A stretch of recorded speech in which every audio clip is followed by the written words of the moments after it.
நீங்கள் மற்றவர்களுக்கு அளக்கிற அளவின்படியே உங்களுக்கு அளக்கப்படும் என்று ஆண்டவர் சொல்லுகிறார். சகோதர சகோதரிகளே, ஒருவேளை நீங்கள் வேலை இல்லாதவர்களிடம் போய் உனக்கு இன்னும் வேலை கிடைக்கலையான்னு கேட்காதீங்க. திருமணம் நடக்காதவர்களிடம் போய் இன்னும் உனக்கு திருமணம் நடக்கலையான்னு கேட்காதீங்க. குழந்தை இல்லாதவர்களிடம் போய் இன்னும் உனக்கு குழந்தை பிறக்கலையான்னு கேட்காதீங்க. சொந்த வீடு இல்லாதவர்களிடம் போய் இன்னும் நீ சொந்த வீடு வாங்கலையான்னு கேட்காதீங்க. அப்பா அம்மா இல்லாத பிள்ளைகளிடம் போய் உனக்கு அப்பா இல்லையா அம்மா இல்லையா என்று கேட்காதீங்க.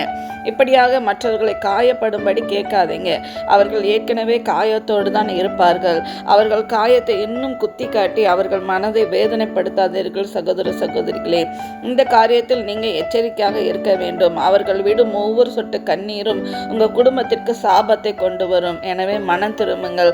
ஆண்டவர்கிட்ட உங்களை ஒப்பு கொடுங்க. ஆண்டவர் என்னை மன்னிங்க, நான் இப்படிப்பட்ட காரியங்கள் செய்திருக்கிறேன், என்னை மன்னிங்கன்னு கேட்டு ஒப்புரவாங்க. மனம் திரும்புங்க. நன்றி. ஆமென்.